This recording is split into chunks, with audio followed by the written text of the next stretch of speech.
Olá, começa agora mais um Unifra Entrevista. Hoje vamos falar sobre o papel das mulheres na sociedade atual. Não somos mais aquelas que ficavam em casa, cuidando dos filhos e esperando o marido. Passamos de Amélias para mulheres multifuncionais. Cuidamos do filho, da casa, do marido, das amizades, trabalhamos, estudamos e ainda arrumamos tempo para nos cuidarmos. Para falar sobre este assunto, recebemos aqui no estúdio a professora Nikellen Acosta Viter. Seja bem-vinda, professora. Obrigada. A primeira pergunta que eu gostaria de te fazer, eu sei que ela é um pouco ampla, que envolve várias questões, mas qual é o papel hoje da mulher na sociedade?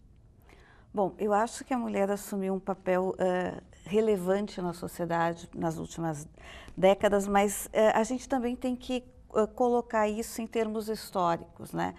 Primeiro, a ideia de uma mulher fora de casa, né, de uma mulher que trabalha, que assume funções de mando, assume funções de ensino, assume funções que antigamente eram apenas delegadas aos homens, é algo recente.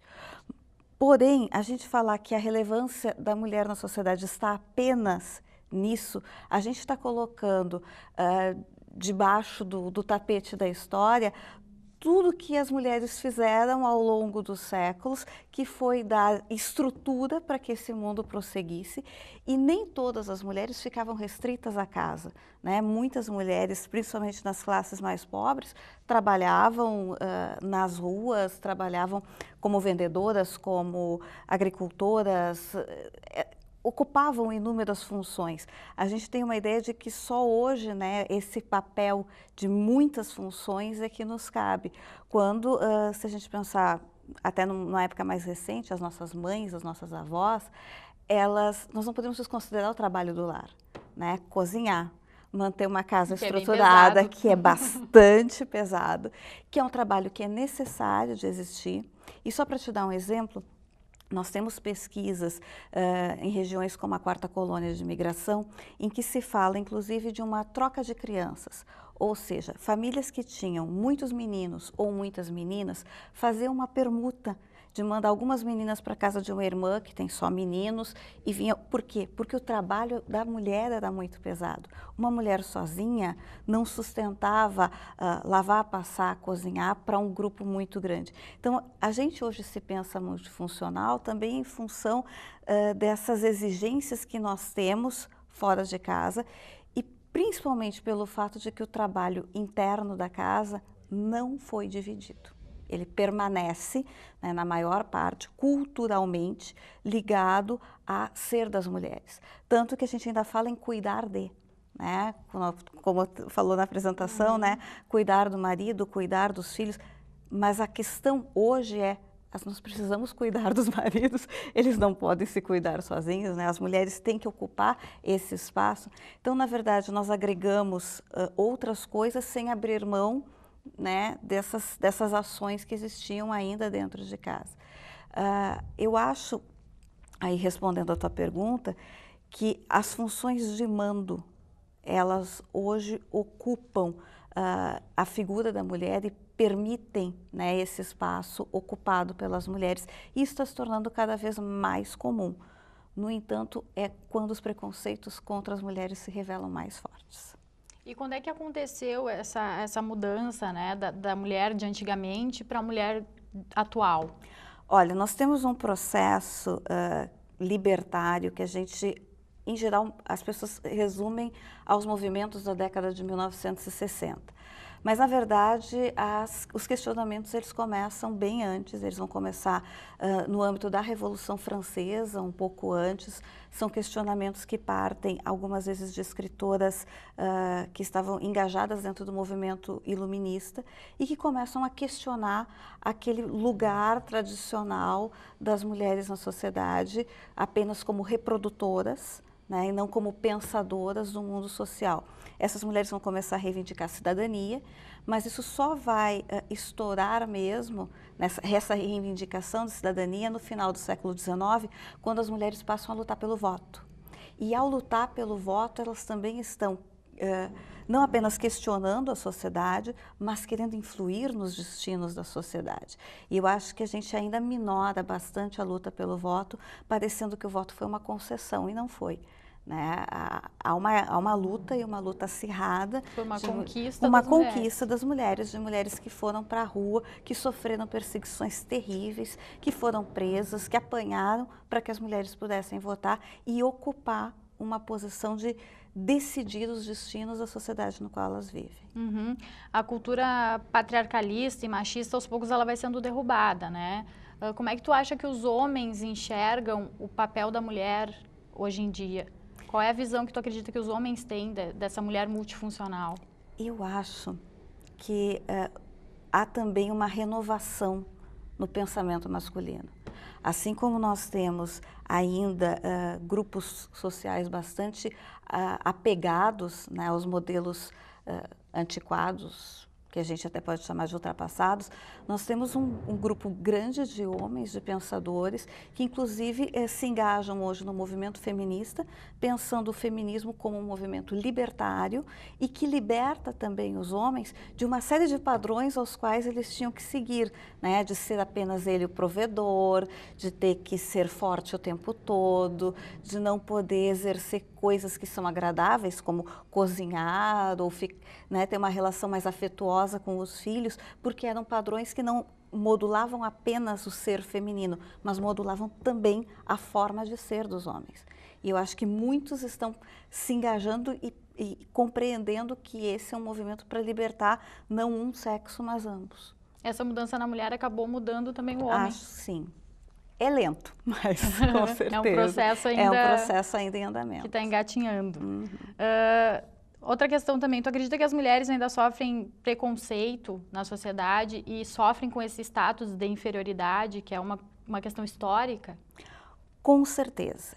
E aí a gente tem que chamar a atenção para um dado que tem sido bastante apontado pelos pensadores, e aí eu não vou usar, né, pensadoras e pensadores feministas com quem eu tenho lido e dialogado, que é a coisa da cultura do estupro, né, que está tão forte na nossa sociedade, tão arraigada, que isso aparece como piada na televisão, as pessoas dão risada e nem ao menos percebem que com isso elas estão fortalecendo um estereótipo de inferioridade, de homens podem e mulheres não podem, de mulher tem que se dar ao respeito, mas não se ensina aos homens que eles têm que respeitar. Né? Cabe à mulher manter a postura de respeitabilidade, de não ter decotes, de não usar saia curta, enquanto aos homens não é cobrado nada. Então, há uma cultura que ela está tão forte na gente que a gente nem percebe que ela está ali presente o tempo todo. Porque toda vez que a gente olha qualquer situação e a tendência é culpar as mulheres, na verdade nós estamos reforçando essa cultura que é uma cultura de preconceito. Tu falaste do estupro, né? Sim. A questão da violência ela ainda é muito forte com relação à mulher. Tu acredita que a Lei Maria da Penha veio a somar, a ajudar? Ou ainda é um processo que ainda precisa ser melhorado, a punição aos homens ainda precisa ser mais rigorosa? Eu acho que não só a punição, eu não sei se a palavra punição mais rigorosa. Eu acho que a Lei Maria da Penha, ela é uma conquista importante no sentido de que ela chama a atenção da sociedade para algo que antes era escondido. E chama a atenção das próprias mulheres que elas precisam denunciar esse tipo de situação. E essa violência não é apenas física, ela é também psicológica. E muitas pessoas se colocam, né, nesse tipo de situação e nem percebem que há uma cultura que as pressiona a se manterem ali. Então a lei, ela chama a atenção para que as pessoas pensem, não, há limites, eu sou pessoa e as mulheres têm que se reconhecer como pessoas para poder reagir a essa situação. Mas a verdade é que muitas mulheres nós todos, né, nós estamos tão inseridos nessa cultura que às vezes nós tomamos atitudes que são segregadoras, que excluem as mulheres, que as colocam numa posição subalterna sem nem ao menos perceber. A lei, então, ela pelo menos dá um amparo. Ela não só dá um amparo, ela nos chama a atenção. Que toda vez que se fala nela, ela coloca em discussão, ela faz... Eu já vi muita gente dizer que ela é desnecessária porque já existem leis que punem a agressão física, né? Mas não é só a física, como eu falei, é a psicológica. Sim. E ela é uma lei justamente para provocar discussão na sociedade. Eu acho que esse é um ponto fundamental. Tem muitas mulheres que falam que achavam que a vida de antigamente as mulheres era melhor, que hoje em dia a mulher é muito sobrecarregada, né, nas suas funções. O que tu pensa sobre isso? Olha, vamos lá.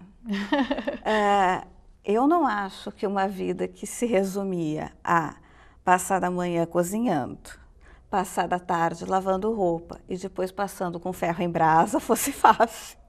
Né? E ainda apanhar nos intervalos, porque era direito dos maridos e dos pais fazerem isso o tempo todo. Eu acho que há um certo idílio, né? Uma ideia idealizada do passado, e na verdade a gente percebe assim, até algumas vezes as pessoas reagindo dizendo, oh, mas eu não quero, as mulheres, né? Eu não quero ir trabalhar fora, a minha vida é ficar em casa, cuidando, criando os meus filhos, mas cuidando da casa, isso me realiza. Ótimo. Que seja, que né? seja, mas isso não pode ser uma imposição. Eu acho que essa é a grande luta. Isso seja uma escolha, não uma imposição. Não é esse o lugar da mulher. É o lugar que ela quer ocupar. E que algumas mulheres querem ocupar e que outras não querem. Essa liberdade é que as mulheres desse passado idealizado não tinham.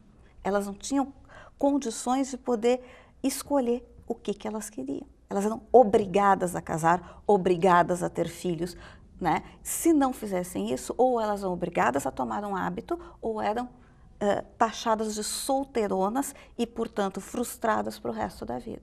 E deveriam se sentir e se pensar frustradas. Eu acho que nós conquistamos uma liberdade que permite as mulheres serem, não, eu quero ficar em casa, ou não, eu não quero ter filhos.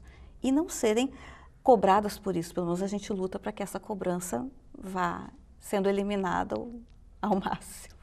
Tá bom, nós voltamos então no próximo bloco a falar sobre o papel da mulher na sociedade atual. Não saia daí.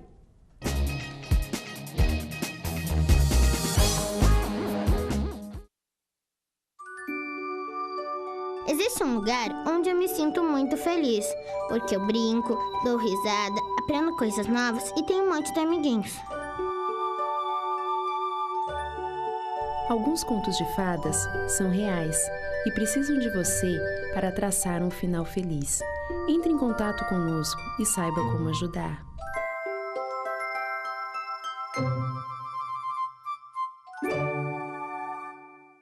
Pedrinho é uma criança especial, que enfrenta dificuldades diariamente. Para passar por tudo isso, conta com seus fiéis amiguinhos escudeiros, que o ajudam a vencer cada obstáculo.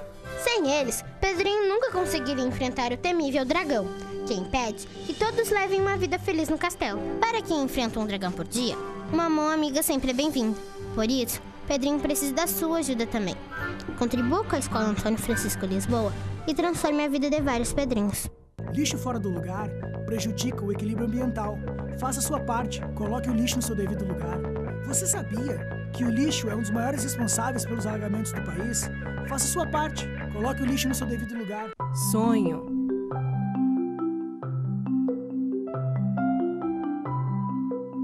Esperança. Realização.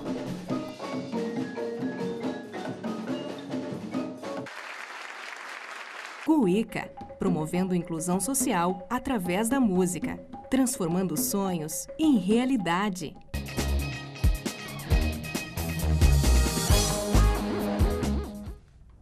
Hoje o Unifra Entrevista fala sobre o papel das mulheres na sociedade atual. Está aqui conosco no estúdio a professora de História aqui da Unifra, Nikellen Acosta Viter. Agora, Nikellen, vou te convidar para a gente assistir um vídeo de um comercial de TV que fala sobre o tema de hoje. Vamos acompanhar. Oi, menina. Oi, meu amor. Amor, vem ver a surpresa que eu tenho pra você. Pra mim? Não. Não acredito. Viu como é gostoso? Dá pra levar as crianças na escola, fazer compras no supermercado, levar seus amigos de futebol. Será que eu mereço? Amor. Fala nada, não. Preciso ficar um pouco sozinho. Bom, esse vídeo ele mostra então uma mulher chegando de terno, né, em casa do trabalho, o homem em casa cuidando das crianças, fazendo o almoço. É exatamente isso que acontece hoje em dia? Ou isso aqui acaba sendo um deboche, digamos? Eu acho que é uma inversão quase humorística, né? Nesse sentido de que de uma inversão de papéis que a gente... Na realidade, isso não acontece. Não acontece. E, por outro lado, vamos lá, inversão de papéis também é um detalhe complicado, porque dá a ideia de que é necessário num casal existir um provedor, né?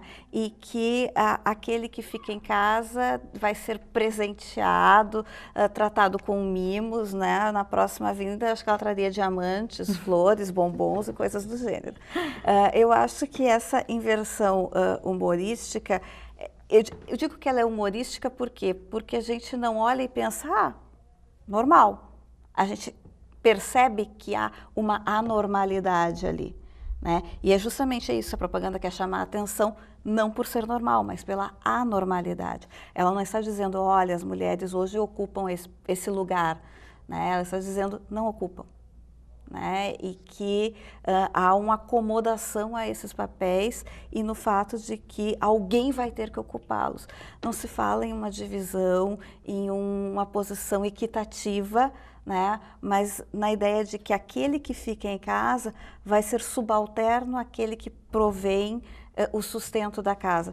E eu acho que essa é uma das discussões que nós temos que ter daqui para frente, porque não é apenas pensar no lugar da mulher, como eu te falei, é pensar no lugar dos homens também, né? E como conjugar essas duas posturas sem que uma tenha que se tornar subalterna à outra e sem que a casa seja o lugar daquele que recebe. O sexo também acabou se tornando um tema que hoje em dia já não é mais tão tabu para a mulher, né? A gente tem uma minissérie que está passando atualmente na televisão que trata muito essa questão do homem usando a mulher como um objeto, né? Me fala um pouco sobre essa questão do sexo historicamente, assim, essa evolução. Pois é, há uma coisa que é bem interessante, porque durante muito tempo, dentro da história, né, do pensamento, como a gente vai estudando, quem deveria ser louco por sexo eram as mulheres. Tanto que a maioria das perseguições que ocorrem em relação às mulheres como bruxas ou como as descendentes de Eva seria porque elas é que eram malucas por sexo. Os homens só faziam porque eram tentados, seduzidos, né? Eles não tinham nenhum interesse.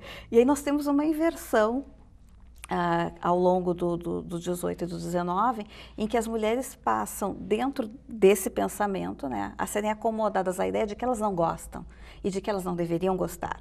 E que os homens é que sim, necessitam mais do que gostam, eles necessitam e devem fazer, né, também é uma prescrição em qualquer lugar, com qualquer pessoa. O homem que nega isso também vai ser rechaçado, né, pelo status quo, pelos amigos, porque não aproveitou a oportunidade. Então nós temos essa inversão de papéis, né, desse pensamento a respeito do sexo, e o século XX é muito marcado por essa ideia. Então quando as mulheres vão à rua a partir dos anos 60 reivindicar a liberdade sexual e dizer que elas gostam e que elas querem e que elas também precisam, né, numa determinada medida, isso é visto como, né, um escândalo, e ainda é um tabu muito forte a ideia de uma mulher que vive a sexualidade de forma mais livre, de forma mais a expressar os seus desejos, sem estas marcas que a sociedade lhe impôs. Né? Aí vira-se a piriguete, a mulher fatal, ela vai mudando de nome, né, ao longo do tempo, mas a mulher que expõe a sua sexualidade, ela quase sempre tem a marca de mal vista. Enquanto para os homens isso não.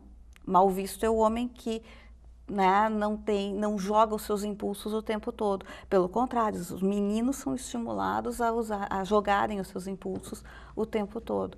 Então, a questão sexual ela está muito presente e eu acho que ela faz parte, né, desses debates, desses novos papéis que homens e mulheres estão ocupando. No outro bloco, nós falamos sobre a conquista do voto, né? A gente tem, atualmente, a primeira mulher presidente do Brasil. Tu acha que o povo, tendo eleito uma mulher presidente do Brasil, é uma conquista, é uma evolução? Com certeza. Eu acho que nós temos um passo muito grande a ideia de confiar, né, a direção máxima da nação a uma mulher.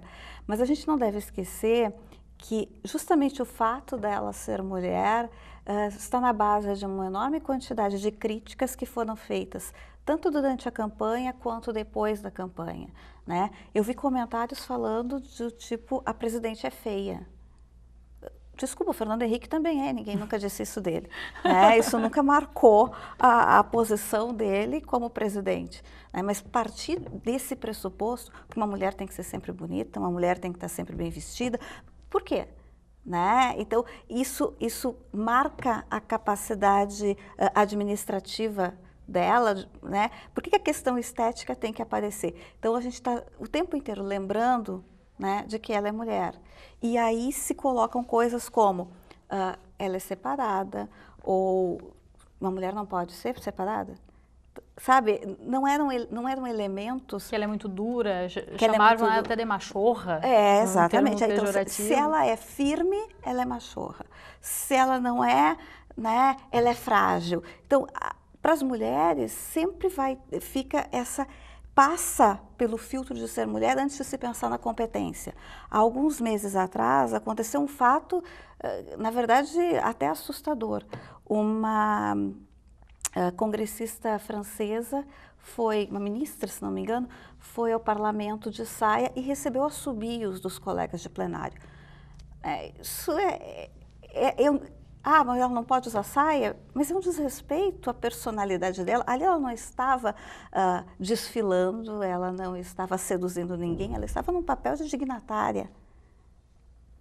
E não foi, a gente pensa na França como um país mais libertário, no sentido de que há uma história, né, de lutas, de conquistas por liberdade maior, mas ainda é muito forte essa questão de o filtro do ser mulher antes de se pensar no seu cargo, na sua capacidade, na sua competência, vem antes a questão da feminilidade. Antigamente a gente tinha revoluções bem explícitas, né? As mulheres saíam para a rua para reivindicar os seus direitos. Hoje em dia isso não acontece mais, é uma revolução silenciosa. O que acontece? Ou as mulheres acham que tá bom assim? Olha, eu acho que até de uns 2 anos para cá a gente está vendo na verdade, um levante, né? A gente tem que pensar na questão da Marcha das Vadias, que eu acho que foi... Né, um movimento belíssimo. E que também é mal interpretado pela sociedade, pelos homens. Né? E justamente pelo uso do nome. Que as pessoas não entendem que é uma ironia. Né? Que assumir um xingamento é tirar valor, né, desse xingamento e dizer isso não pode ser usado contra mim. Né? O nome Marcha das Vadias é uma enorme ironia. E a gente percebe que as pessoas têm uma enorme resistência e chegam a dizer, mas por que não tem outro nome? Porque o nome é ofensivo, ele é realmente ofensivo. E a luta, né, é justamente para retirar as ofensas, né? Tanto do ser santa quanto do ser vadia. É retirar disso uma carga que acomoda a mulher dentro de um papel que não é o que ela quer nem o que ela escolheu.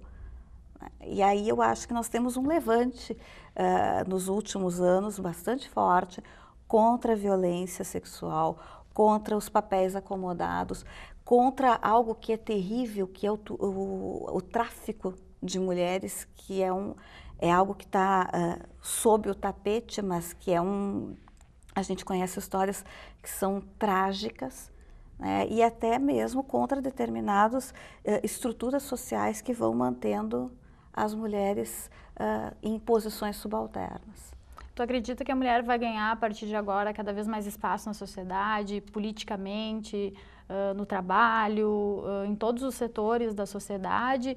Ou tem como haver um retrocesso e voltar a ser como era antigamente, de repente? Olha, apesar de nós estarmos vivendo um momento que a gente percebe, inclusive, uma certa forças sociais que são um tanto retrógradas, que querem fazer as coisas voltarem. Eu sou historiadora, eu acho que o bonde da história, depois que está em movimento, é muito difícil retornar. Quando a gente fala da saída das mulheres para o mercado de trabalho, eu sempre comento o seguinte: durante a Segunda Guerra Mundial, as mulheres ocuparam os postos de trabalho dos homens que foram para a guerra. E elas receberam uma quantidade enorme de propaganda dizendo que elas tinham que voltar para casa. Elas voltaram, mas as filhas delas não. Então, as nossas filhas também não vão voltar. As nossas filhas também não vão aceitar se acomodarem a papéis que não sejam exatamente aqueles que elas escolheram para elas. Então, eu acho que não tem como parar, não. Que bom. Obrigada, Nikellen, pela tua presença. Adorei o nosso bate-papo. E como a gente pôde ver na conversa de hoje, a mulher emancipou o corpo e as ideias focadas. Temos mais autonomia, mais liberdade e possibilidades. Esta é a mulher do século XXI. Nos encontramos na próxima semana com mais um Unifra Entrevista. Tchau!